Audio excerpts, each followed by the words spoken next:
Is the under the radar signs. You may notice some of the physical signs, bruises, injuries, but a lot of times injuries happen in the torso area or the bathing suit area.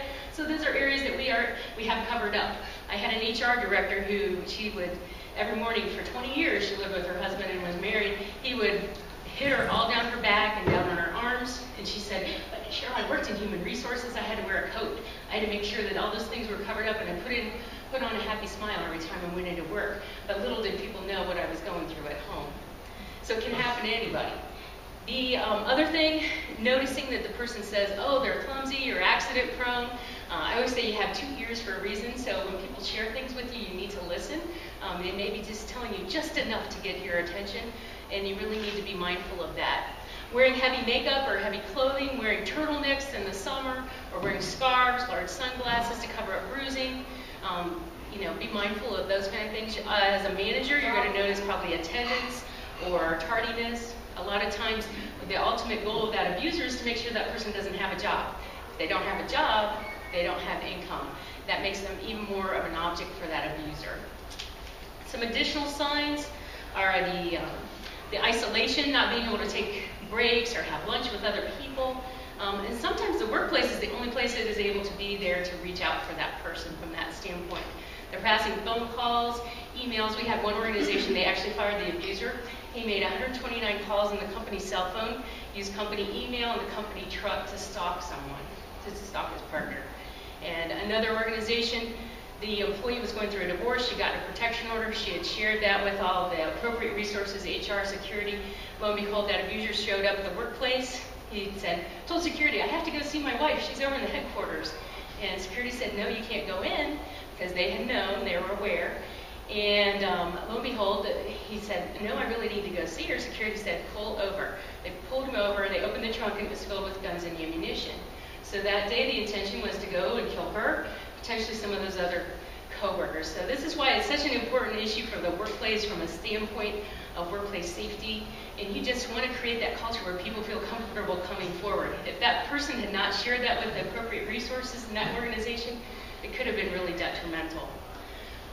You may see the anxiety, just the signs of unexplained, absenteeism from that, the comments about stress at home, or the partner's temperament. So just some signs to be aware of. I'm often asked, well, what are some of the different reasons why someone does not leave? Well, there's lots of reasons. Number one, there's a financial reason. Think about if you happen to pick up and leave tomorrow, would you have enough money for your groceries, for your health insurance, for your rent, all those different kind of things. So a lot of times it's financial. There's the fear, if I leave, I might be killed or my family might be killed, as well as the shame and isolation. They might not have a support network. I always like to bring out pets. How many of you are pet owners? Who loves you the most when you come home? Your pets do. They always agree with you. They love you unconditionally. So a lot of times pets are a reason why someone will not leave. We do have a great program that's set up with the Humane Society that it's called the PAWS Initiative, the People and Animal Welfare Society, and what they do, they create a safe haven for the pets because pets can't go to the shelter, and either they'll stay there or they go to the Women's Reformatory up in Marysville, which creates a safe place for the victim, or for the pet and that victim. So on an average, we know that about 5 to 7 times are the amount of times that a victim will go back and forth within that relationship. So that's why I always say that's 5 to 7 times that you offer more coulds than shoulds. Don't should on someone. You want to offer them coulds. Did you know you could contact our Employees Assistance Program? Did you know you could call our hotline? Did you know you could call the National Domestic Violence Hotline? Did you know you could contact the prosecutor's office? Offering more coulds than shoulds is a really helpful piece. And our standard open door question is everything okay at home? It's a great open-ended question. It can really help someone. It opens that door of building some trust with someone. And they may not tell you at that time, but they may come back and share that with you at another time.